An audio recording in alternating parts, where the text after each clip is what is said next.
Over the last year, I've been changing up my photo and video arsenal, so I wanted to go through my current list of camera bodies and one in particular that has proven to be my favorite over a year later. So first, we have the A7R4. This is my photo beast. What else is there to say about it? It's a freaking... It's the best. Should I like push it out to the side? Next. This is the A7S III. It is my video beast. And last we have the A7C, which over a year later is honestly my favorite camera to shoot with, and I'll tell you why.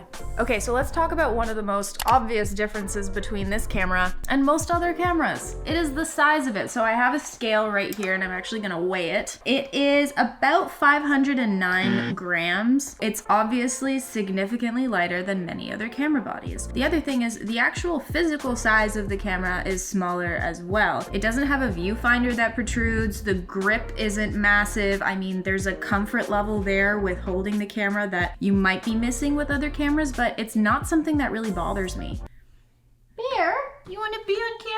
Look how big she is. Does anyone remember how small this cat was? You're so large. The biggest thing about this camera and why I reach for it quite often is because there's a really low investment in bringing this along with you for the day. Because it's so light and so small, I can easily fit it into my camera bag as an extra body. When I'm not sure if I'm gonna be filming or shooting any photos that day, I can easily put it in usually a purse depending on the lens that I have, or a backpack or any smaller bag. It can come along with me for the day. So it's always nice to have one camera in your kit that is just a little bit smaller than the other ones, because there is something to be said about convenience and portability, especially when you're someone that travels a lot, or even just to take out for the day with you, with your family or with your friends. The likeliness that you'll pull that camera out and shoot with it more is increased just because you have it on you. So having something that's a little lighter, a little smaller, easier to bring with you is over time going to make you shoot more. You know, practice makes perfect. You'll be an even better photographer in the long run.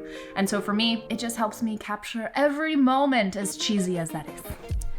So obviously what you're thinking is, okay, great, the A7C is smaller, but does it stack up on specs? So if you haven't looked into this camera at all, obviously it's not gonna compare to what an A7S III or an R4 can do, but let's talk about the differences. So in terms of video, that was the S3. The S3 is my video beast. Video with the A7C, it can shoot 4K 30, it can shoot 1080 60, and I know now you're like, oh, okay, well, why can't it shoot 4K 60 or 4K 120? That's what my A7S III can do, so I have a camera capable of that. For what I need for vlogging, for what I intended to do with this camera, that's just fine for me as like something to have around daily that's in my pocket. And realistically, the difference between something that is 4K or 1080, where most people are viewing video content on their phones or on a small computer or on a tablet, for example, is a negligible difference. Yes, the A7S III can also do 10-bit 422 internally and has the newer Sony menu system,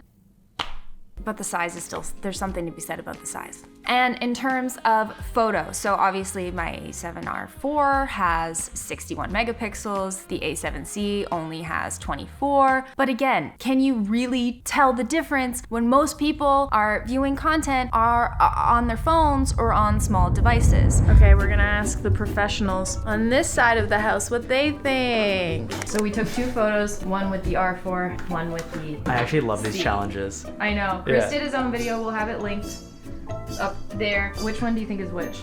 C, R. Bottom is C, R is top. No? That's what I thought too. What? Wow. We have just proven that the C is just fine. Just fine on an iPad. Just fine.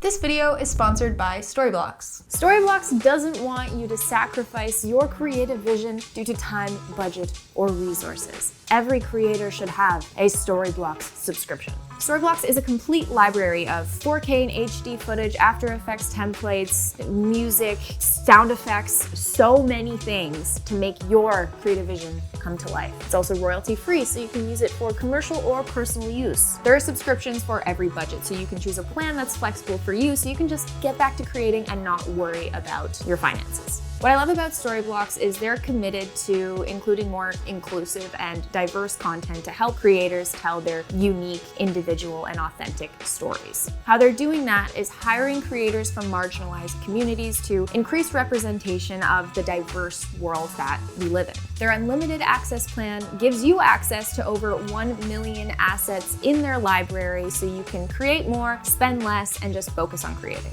And if you're a part of a marketing team or larger organization, there's their enterprise licensing plan that'll allow you to distribute your content and these assets wherever and whenever. If you guys are interested in trying out Storyblocks, visit the link on this screen and in the description below to try it out. Back to the office. The only time when I'm going out and shooting photos, the only time I'm really bringing my A7R4 is when I'm shooting wildlife, maybe sports, commercial shoot where I just want to have the ability to heavily crop in. Or you could argue if you're doing print or something that's going to be blown up really large, like on a billboard or something. With that said, for everyday shooting, 24 megapixels is plenty, especially when you're viewing it about like this big on a phone. In terms of something that I'm gonna grab and go with daily, I'm gonna choose the A7C. Something else to consider is because of the difference in megapixels, it's such a significant difference between the C and the R4, is that with more megapixels, you're going to notice more grain in low light. And if you wanna see a video explaining why this is, I'll have one linked up here. I haven't personally done this, but I have some friends who've done amazing videos on this subject. I've noticed when the sun starts to set, when dusk comes on down, when dusk appears, the A7C is superior because it's just a better performing camera in low light. So now let's talk about the price of this thing. All right, so everybody's favorite subject, price. So the C, what we're shooting this on right now, is $1,800. The R4 is $3,500 and the S3 is also $3,500. So obviously this camera is significantly cheaper. It is a lot easier for most people to access this camera as well. And honestly, overall, the specs are great. It's a great camera. It has the same specs as the A7 III, which was and still is one of my favorite cameras probably of all time. Are there things that I wish this camera could do? Certainly. I wish it had 2 SD card slots. I wish it had a full-size HDMI port. There are lots of things that I wish it could do, but I get all of those things with those 2 other cameras, with the R4 and with the S3. If I wanted one camera that could encapsulate everything, yeah, I would probably get the A1, but that's super expensive and obviously way bigger than this. So you're kind of missing the point if that's the camera you're looking at. This is an inexpensive, easy, handy, but still great quality camera that I can reach for, take great photos with, take great video with, and have around every day. If you're like, oh, okay, well, why wouldn't I just get the A7 IV? Well, that's obviously more expensive and a bigger body. So again, you're kind of missing the point. It's all gonna depend on what your needs are, obviously, as a filmmaker, photographer, as a creative. And it's also gonna depend on your budget. It's a great second photo camera or second video camera. And so it kind of encompasses all of that for me. And that's why I reach for it, use it all the time, love it. I'm obsessed with the A7C. So now you know my true feelings on the matter. Overall, for the size, the price, and the specs of this camera, it has turned out to be the camera I reach for the most in my kit. So with that said,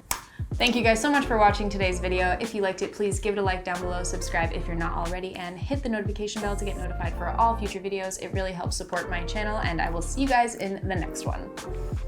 Oh, and let me know if there's any other cameras you want me to talk about. Bye.